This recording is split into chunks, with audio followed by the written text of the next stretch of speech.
hola.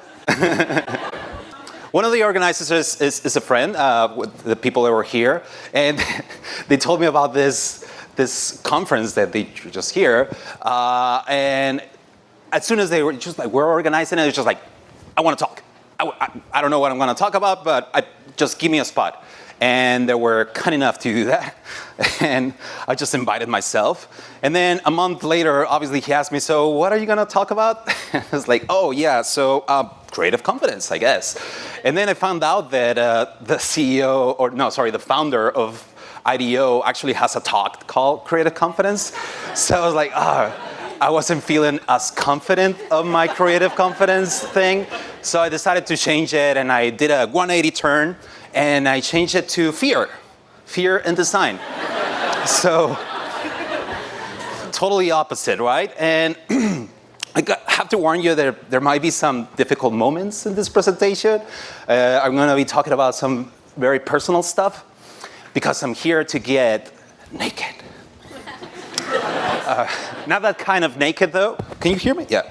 Not that kind of naked. Don't get too excited. It's going to be more of the emotional kind of naked, the boring kind. And so, hola, soy Pablo Stanley. Soy un diseñador.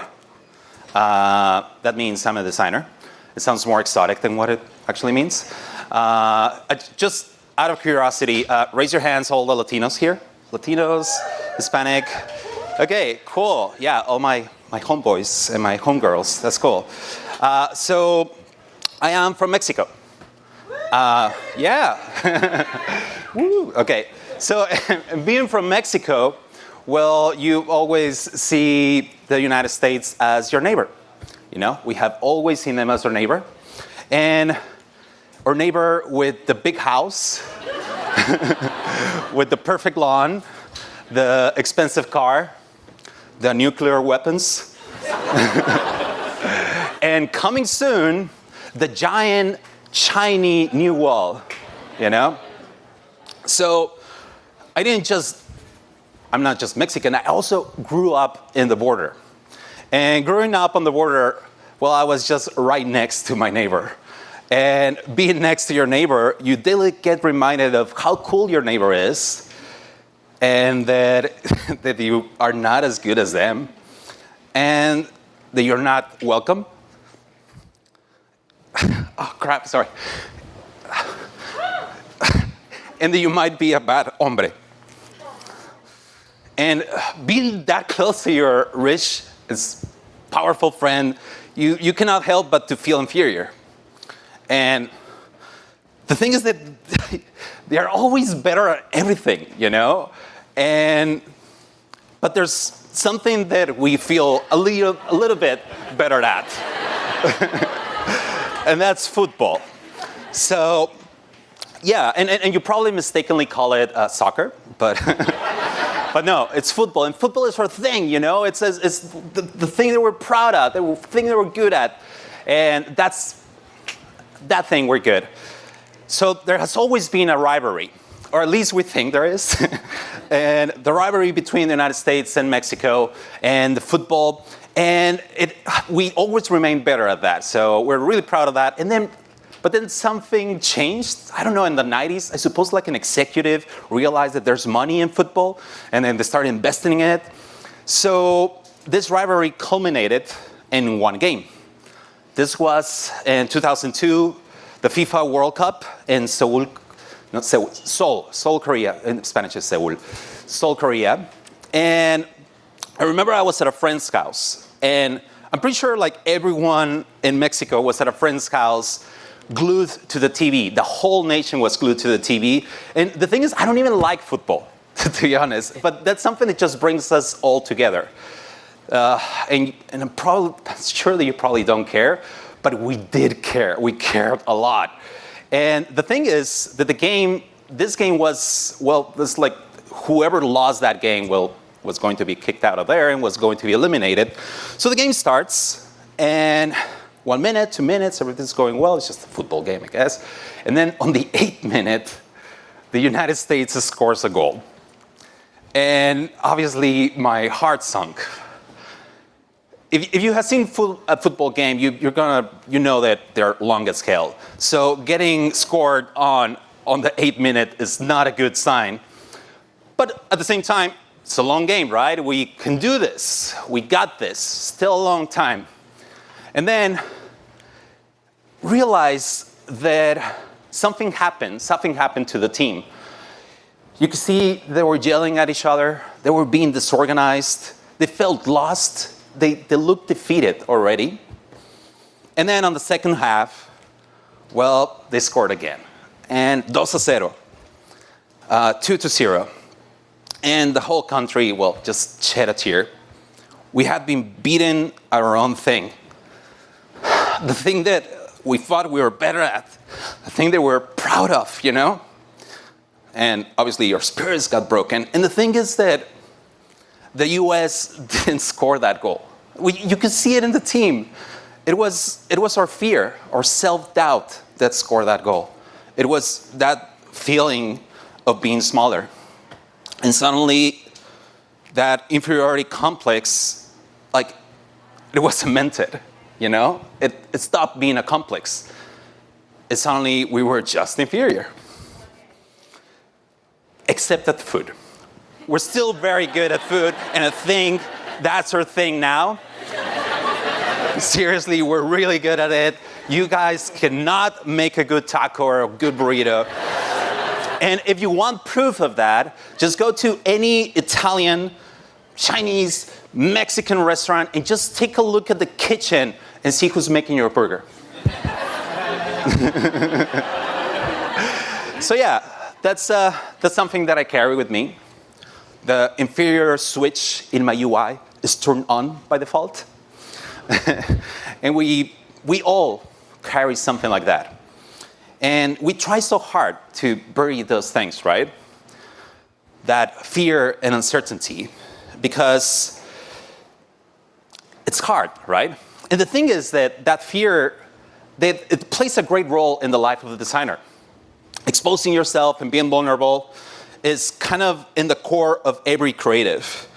And it's the cool thing too, I think it's one of the coolest things too in the designer, where we actually get to use our left and right brain. It's kind of a requirement, right? That you have to use your analytical and your emotional side. And the thing is, well, that it's hard. The right brain is kind of hard. It deals with the subjective, right? When you actually want your work to look objective, it pushes for the emotional when you want your work to look rational. And it's hard to defend. It's really hard to defend the right brain because it's just like soft and airy and it's like personal. And I see it like there's a parallel with the artist. Well, and the artist has to deal with this every day, and that's their thing, right? And I don't know if you've noticed this, but we as designers kind of want to distance ourselves from the artist. Have you noticed that? That we don't want people to confuse what we do with what the artist does. You just, no, I'm not an artist, I'm a designer. And why? Because the artist deals with the emotional and the personal. And we view their work as a reflection of their souls. And it's not just about the painting of the piece, it's the story behind it, it's the struggle of the artist, right? They're suffering. So we kind of avoid that because, well, it requires us to be more open, to embrace those emotions, to be vulnerable. And so what do? We just, we close down, we suppress our intuition, we give in to the left side, and we follow the facts, not our hunches, and we use the analytical as armors.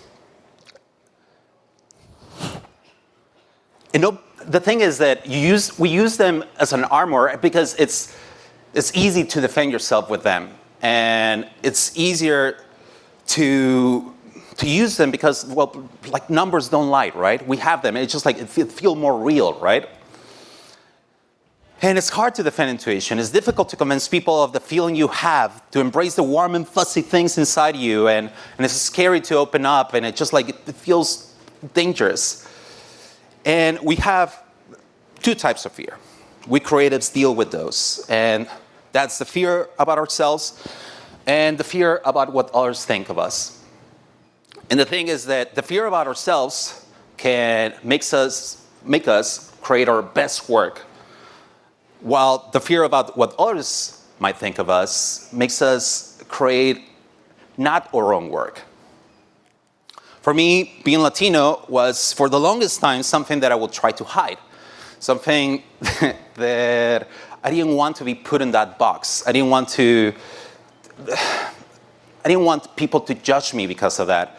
And my inferiority complex was just bringing me down, right? Obviously, it's kind of hard. I'm obviously Mexican and my accent is all over the place. And probably for you, it's something different. You know, it can be your gender, your nationality, your socioeconomic background, the school you went to, a disability, the color of your skin. But those things that make you different, as cliche as it sounds, those are not your weaknesses. They are your superpowers. They give you a different perspective from others. Your culture, your struggles, that inner fight, they make you one of a kind. They give you a niche. They make you special. And in parallel with all these fears and all these things, we also carry the designer's self-doubt. And because we deal with vulnerability every day. And we start asking ourselves, we doubt our work, and we kind of say, like, am I a real designer? Am I just pretending? We start undervaluing our work because we worry too much about what others think. And this could be probably driven by this illusion of that whatever we create has to be magnificent and extraordinary. But we don't see this kind of irrational thinking in other things that we do. Like, imagine if you were like riding a bike and then suddenly you were starting to question yourself, like, am I a real bike rider? Am I just pretending? Will people realize that I'm faking it? You don't do that, right? You are a bike rider. You're doing the work. You're riding a freaking bike. You might not be the fastest bike rider. You might not be the best bike rider, but you are riding the bike. You're doing the work. I mean, I invite you to try pretending that you are a musician while you're playing the guitar. I invite you to try pretending to be a writer while you're writing a story. When you open Photoshop or Sketch or Figma or Adobe XD and you start drawing a box and you add a text layer and you put a color and you make a decision, you are a designer. There's no way to pretend it, okay? You are a designer when you are designing. You're doing the work. Now, are you a good designer? How do you become a good designer, right? By not quitting, by not giving up.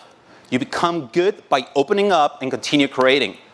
You make good work by making lots of not very good work, by removing the fears of what others might think, by not surrendering them to them. And I invite you on a ride. We don't know exactly where we're going. This ride is called uncertainty. And on this ride, I invite you to give fear a seat. We let fear and self-doubt be part of your ride, sitting next to us or in the back. And we don't suppress them or push them out of the car. We just give them a seat. We acknowledge them. For me, my passengers are next to me, just my Mexican insecurity, just like screaming at me all the time. And my designer self-doubt is just like pulling me to sitting in the back, and you can see from the rear view mirror. But you and I, we're in the driver's seat. We don't let them take the wheel, and oh my God, they want to take the wheel. But you know what they'll do, right? They'll just probably stop the car, go back to the home, probably even crash the car. but we don't give them control. They might take the radio, and that's okay. They might put some sad songs that Joy Division. Sometimes they put like cumbia, Selena, Juan Gabriel. Let's start crying with Juan Gabriel. You let them do that because you're in this ride together. You invite them. And when you do that, you open up to the possibility of growing by not letting them control you. You're being okay with being uncomfortable, and you're being okay with that uncertainty, with that ride. Okay, gotta grab this up, and usually tell me that you gotta have an action plan at the end, some steps. How can I do this? So I have some really quick actions, some things to do. The first one is a little bit of what I did. You don't have to exactly do, except you don't have to come tomorrow at work. It's like, oh my God, I need to cry of all this. But you do get naked, you do it a little bit, you start putting your guard down, you open yourself up, you stop pretending, and you start knowing that it's okay not to know everything. That it's okay not to know the difference between a product designer and a UX designer and an interaction designer and a design disruptor. I don't know. No, we're all making it up, right? And we hear, oh, fake it till make it. And faking it, yes, that it will open some doors, that will give you some opportunities, but you got to stop faking it at some time, right? It's not only until you start opening yourself up when you give yourself the chance to learn and to grow. Next one is bring others to the party. Get naked together. And if you did the first one, this one sometimes will just come naturally, organically, because others might empathize with what you're going through or what you're thinking. Or probably it's a mentor, that is just sees you and probably wants to help. And you'll also soon realize that these people that have a lot of experience and they're masters in the field, you realize that they have fears too, and they have fear in the right too. And the last but not least, just be kind to yourself, and during this process, it's really hard, it's really easy to beat yourself up. It's a little bit hard for me to be kind to myself, but you got to do it, and you have to learn to come to peace with yourself. And someone that is really important to me told me, you got to treat yourself how you would treat a friend. Treat yourself. That's it. Gracias. Thank you.